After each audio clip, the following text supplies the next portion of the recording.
Сиздерге Москвадан кирди чыкты кызматын көрсөткөн тажрыйбалуу айдоочуларды сунуштайбыз. Жолго чыгарда документти чорнойдон текшерип, баарын бүтүрөбүз. Өзүбүз бес пересадка алып келип чыгабыз. Толук маалыматты төмөнкү номерлер аркылуу Бакыт мырзадан алсаңыздар болот. 8964 655 35 90 8977 852 00 81 24 саат байланыштабыз.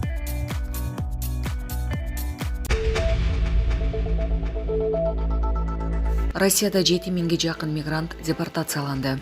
Россияда мыйзамсыз жүргөн мигранттарды аныктоого багытталган нелегал 2023 операциясынын биринчи этабы жыйынтыкталды.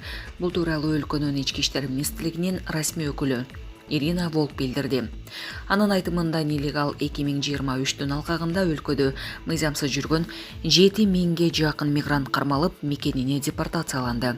Мындан тышкары бир нече миң адамга каршы кылмыш иштери козголду. Кылмыш иштери негизинен маңзат жана психотроптук заттарды жүгүртүү, мамлекеттик чек арадан мыйзамсыз өтүүгө байланыштуу, деди Ирина Волк. Орус бийлиги операциянын биринчи баскычы 19-25 июнь күндөрү жүргүзүлгөнүн билдирген. Анткени менен мигранттар ушул күнгө чейин рейдтер токтобой жатканына нааразы. Бул жолу өзгөчө басым кысымга тажикстандык мигранттар кабылды.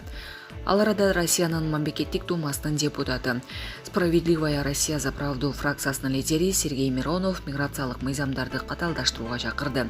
Бул тууралуу ал Телеграмдагы каналына жазды. Ал орус жарандыгын туш келди берүүнү токтотууну, Борбор Азия мамлекеттери менен виза режимин киргизүүнү жана мигранттар үчүн 14 жаштан баштап орус тилинен сынак алууну сунуштады. Июндун соңунда Россиядагы кыргызстандык мигранттардын кесиптик кошуунун өкүлү Акбар Разыкулов полиция көчөдөн мигранттарды кармап, документтерин текшербей туруп, жапырт алып келип жатканын билдирген. Кыргызстандын тышкы иштер министрлиги 24-июнда Москвадагы чет өлкөлүк жарандарды убактылуу кармоо борборунда кыргызстандык 130 мигрант кармалып турганын, элчилик аларга укуктук кеп кеңештерди берип жатканын билдирген. Булак Назар Ньюс кежи. Ошто казинодо 10 000 долларын уттуруп жиберди делген окуя. Аталган жай табылды. Ошто кыргыз жараны 10 000 доллар өлчөмүндөгү акчасын уттуруп жиберди делген бинардык опцион жабылды. Бул тууралуу президенттин басма сөз кызматынын жетекчиси Тайырбек Орунбеков соц тармактагы баракчасында билдирди. Маалыматка караганда аталган жай казино эмес, букмекер, компьютердеги автоматтык оюн экени аныкталган. Ички иштер министрлигинин иликтөөсүнүн натыйжасында 40тан ашык бинардык опциондор жабылып, кылмыш иши козголгон. Ички иштер министрлигинин кылмыш иликтөө башкы башкармалыгынын маалыматы боюнча, республиканын аймагында бинардык опциондорго жамынган 30дан ашык оюн-зоок жайлары иштеп, аларда интернет аркылуу виртуалдык каржылык оюндар жана башка ар кандай кумар оюндар уюштурулган. Бинардык опциондорду суудалоого жамынып, узак убакыт бою мыйзамсыз иш-аракеттер жүргүзүлүп келген деп айтылат маалыматта.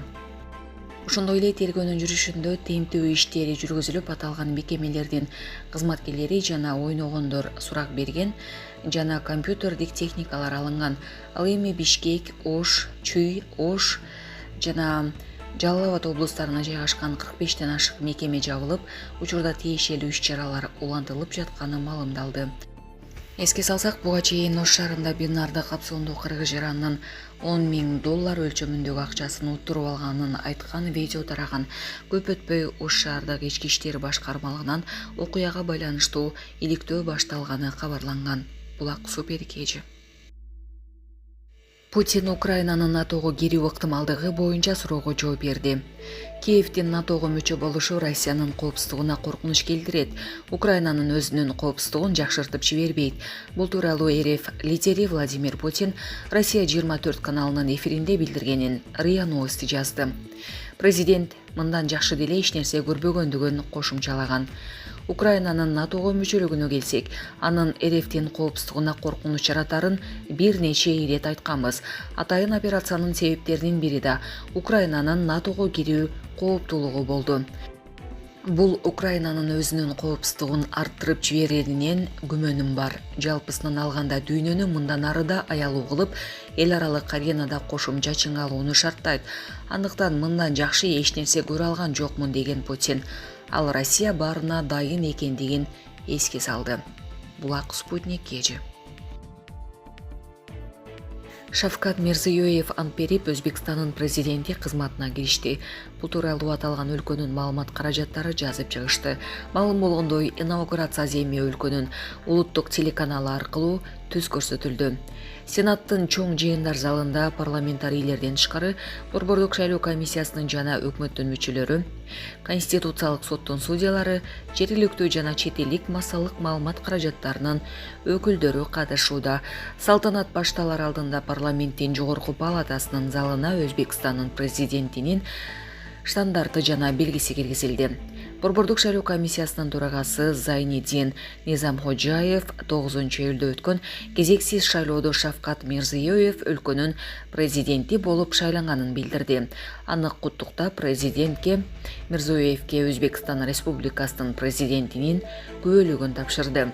Андан соң шайланган мамлекет башчысы колун Конституция менен Куранга бир убакта коюп, Өзбекстандын элине ак ниет кызмат кылууга, республиканын конституциясынын жана мыйзамдарын так аткарууга, укуктарын кепилдикке алууга жана жарандардын эркиндиктерин камсыз кылуу Өзбекстан Республикасынын президентине жүктөлгөн милдеттерди абийирдүүлүк менен аткарууга салтанаттуу түрдө ант берем деди.